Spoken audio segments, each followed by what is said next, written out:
Ladies and gentlemen, there comes a point in the life of a woman when beauty no longer resides solely in youth, nor charm in naivete. It is a stage when allure transcends appearance and becomes something far deeper, woven into the soul. Such a woman is not merely attractive, she is irresistible.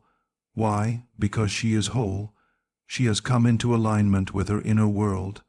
She has faced her shadows, embraced her depths, and emerged not untouched, but transformed. Let us explore the 6 habits that mark this kind of woman, habits that radiate from her being like a quiet fire, drawing others not through performance, but presence. The mature woman possesses emotional sovereignty, a rare and powerful quality that sets her apart in a world often governed by reactive behavior and emotional dependency. This sovereignty is not something she was born with, nor did it descend upon her like a gift. It is something she has cultivated over time, through self-reflection, pain, resilience, and a deepening connection to her own inner life. She has come to understand that emotions are not enemies to be feared, nor masters to be obeyed blindly. They are messengers. Each wave of feeling, whether joy or sorrow, anger or peace, carries insight into her psyche, and she has learned how to listen. In her earlier years, she may have sought validation from others, hinging her sense of worth on how well she was received or how appreciated she felt.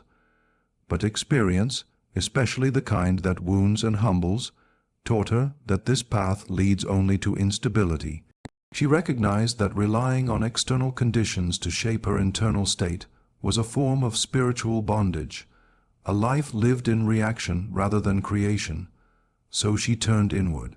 She began the slow, often painful work of untangling the roots of her emotions, tracing them back to memories, unmet needs, and unconscious patterns.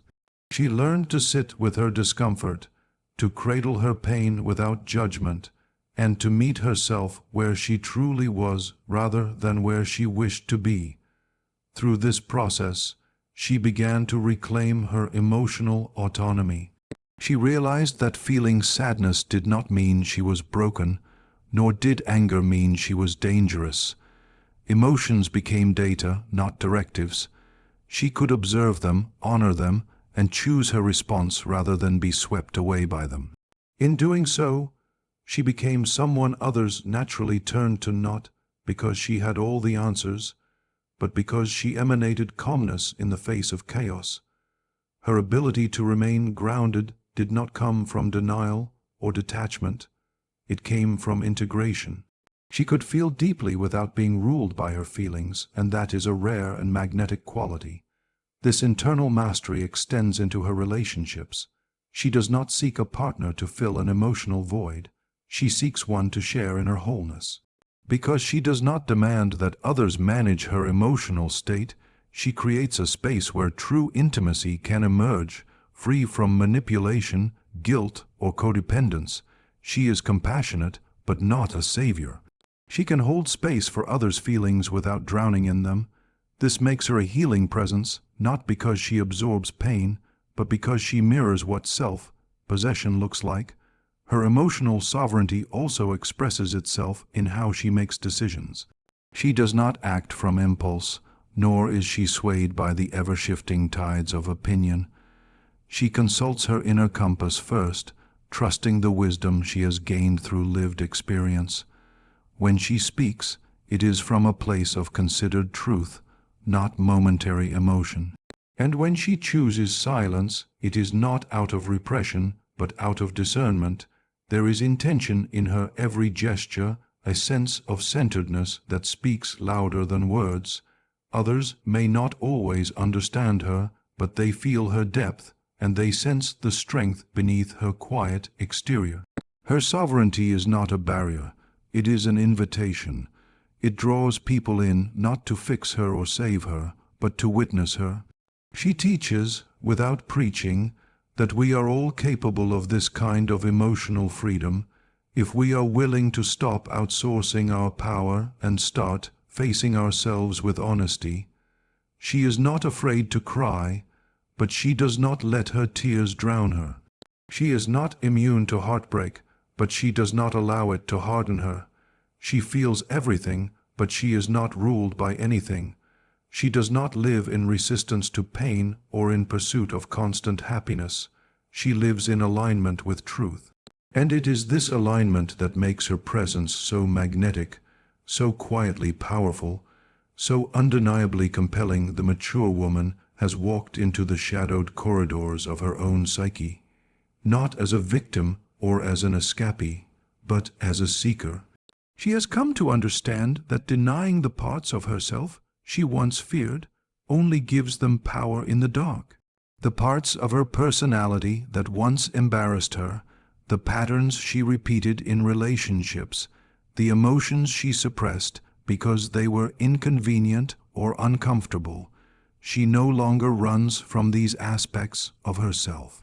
Instead, she studies them. She turns toward them with a kind of fierce compassion, not to judge or destroy, but to understand. She has learned that the parts of herself that were once split off, hidden in shame or trauma, are not enemies but exiled messengers carrying truths too painful for her younger self to bear. There is no real maturity without this kind of confrontation. It is not the years that make a woman whole, but the willingness to face what those years have carried. She recognizes that light and dark are not moral categories but dual aspects of the same soul. What she once dismissed as weakness, she now sees as tenderness. What she used to call failure, she now knows was an invitation to wake up. Through this lens, nothing about her past is wasted.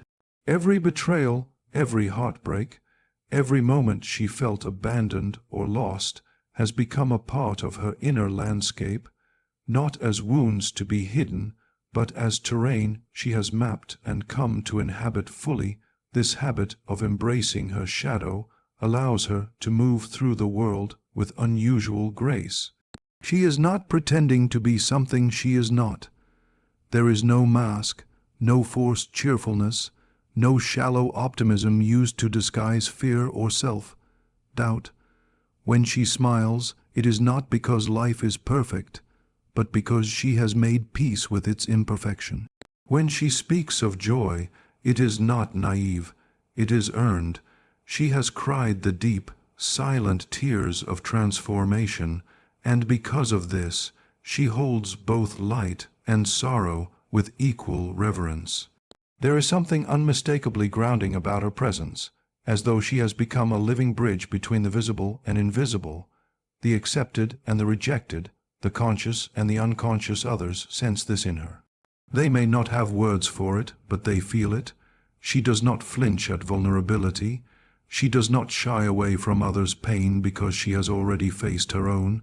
In conversations, she listens with more than her ears. She listens with her wounds, her healed places, her intuition.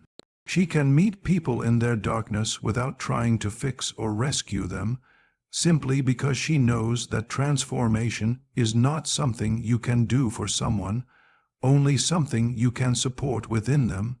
In her presence, others find permission to be honest, to let down their guard, to breathe more deeply into their own truth. This depth is magnetic.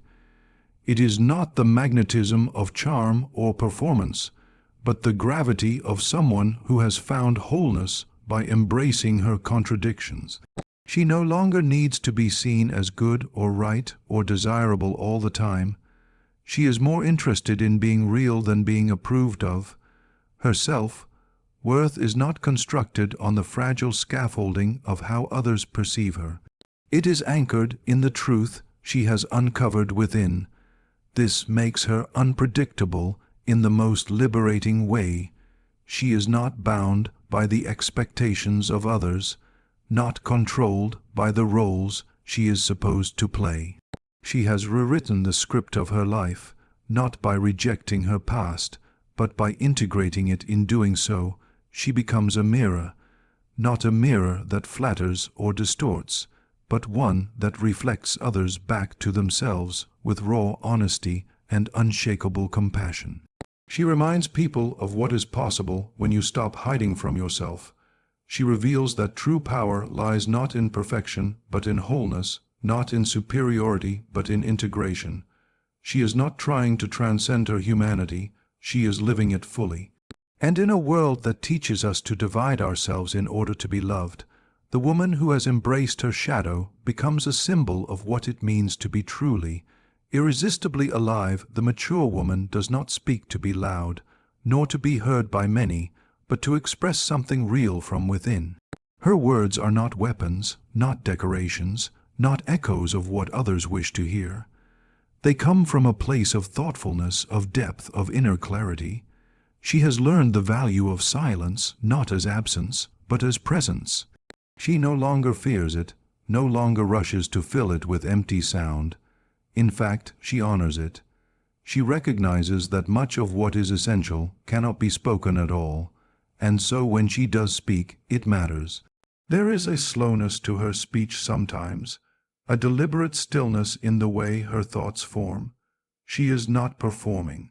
She is communing with something deeper than the moment, reaching inward to bring something truthful into language. She does not interrupt to dominate, nor does she shrink to please. Her voice is balanced between strength and softness. She has no need to prove herself with volume, to dress her ideas in drama, to win arguments for the sake of pride. She speaks because she has something to say, not because she cannot bear silence. And when she listens, she truly listens. Not just to the surface of someone's words, but to their meaning, their pauses, the places where their voice trembles or holds back. Her attention is a gift, and when you receive it, you feel seen in a way that is rare. She does not rush to respond, to correct, or to share her own story in return. She understands the sacredness of holding space for another's truth. Her communication is not performative. She is not speaking for applause or validation. She does not use cleverness to impress or manipulation to control. Her power lies in authenticity, in the unvarnished clarity of her expression.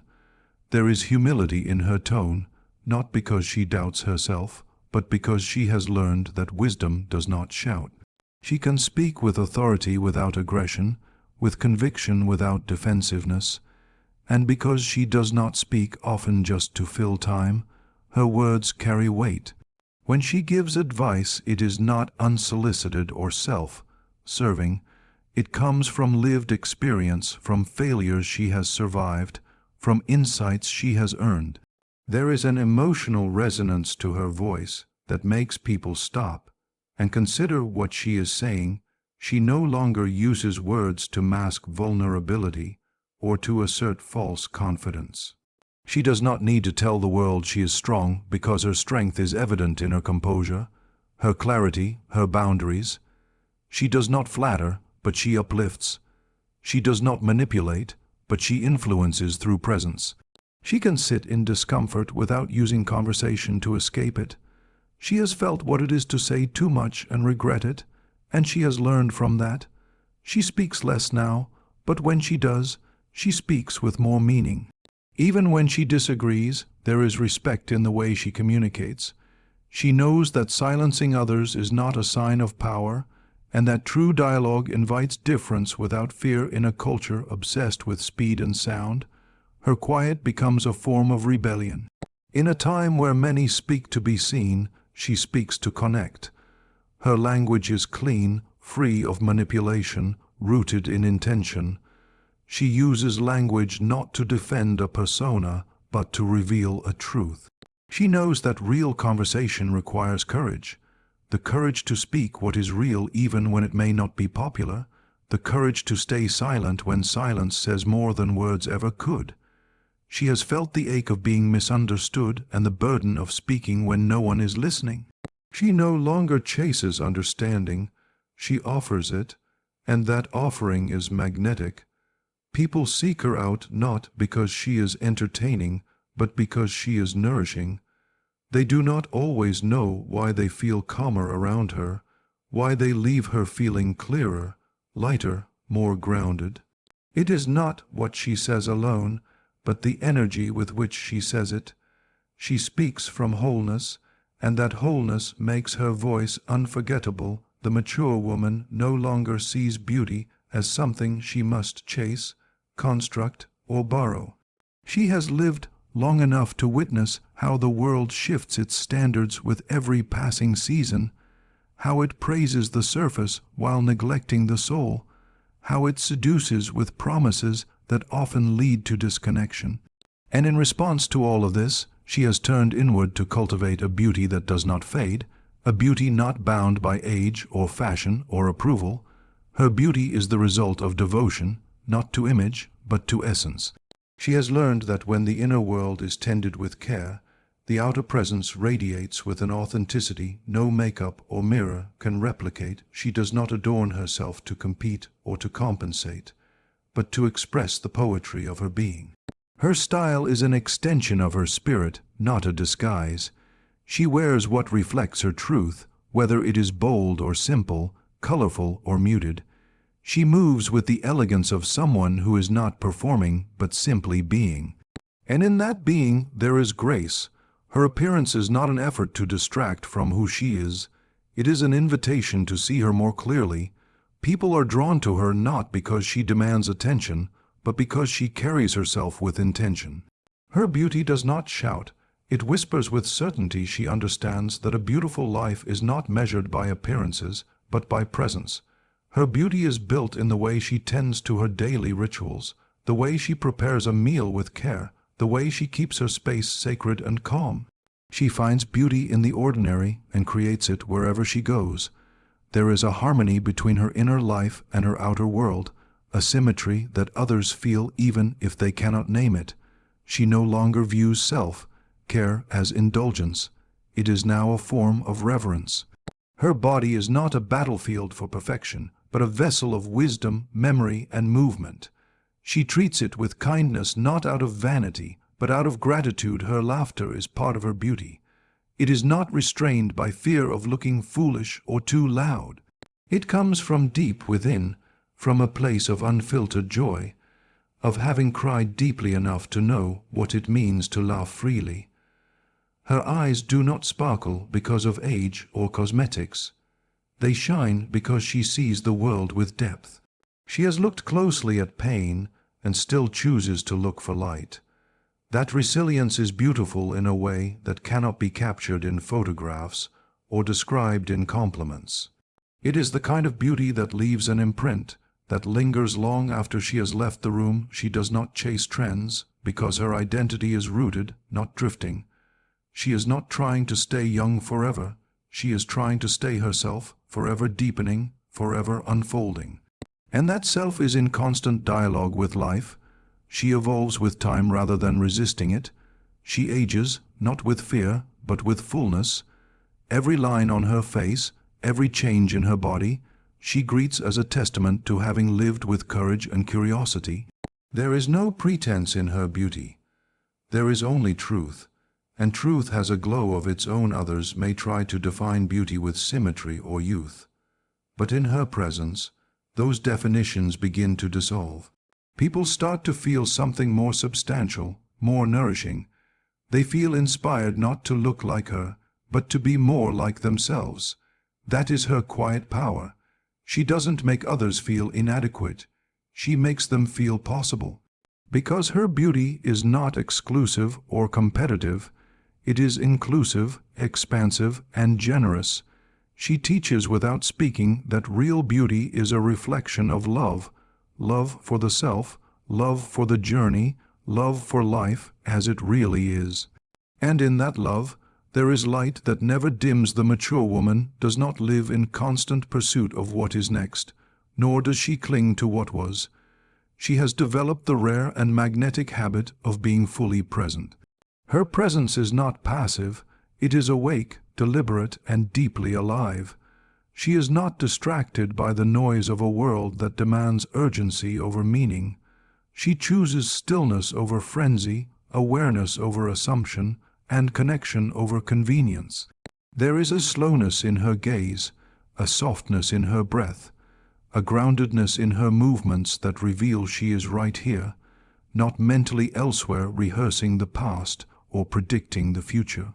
And this groundedness becomes a sanctuary, not only for herself, but for those around her. She no longer views multitasking as a badge of honor.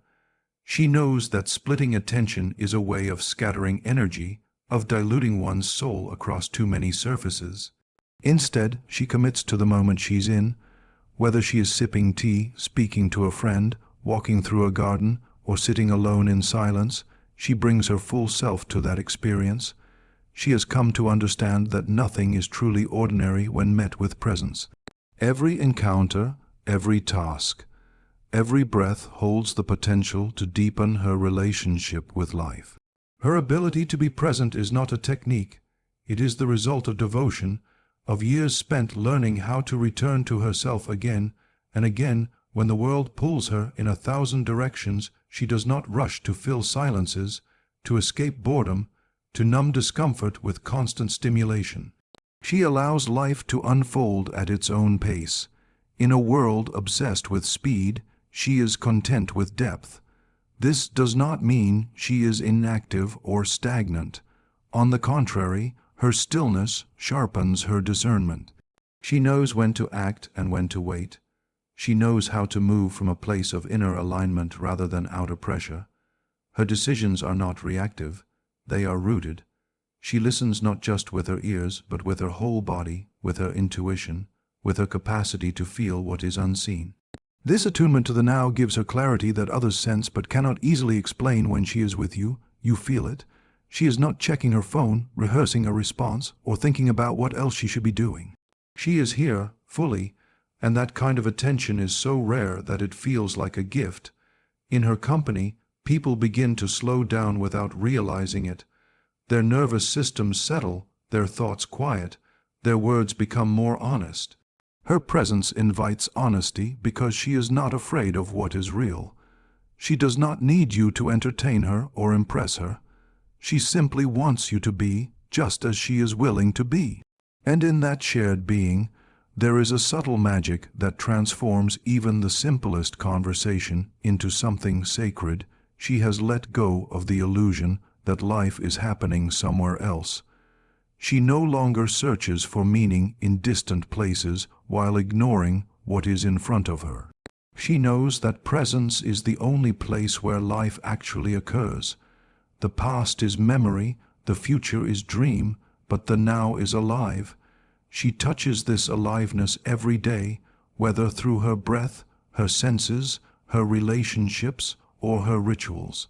Her joy is not dramatic but steady, like a quiet river running deep. She finds delight in small things not because they are small, but because she sees them clearly.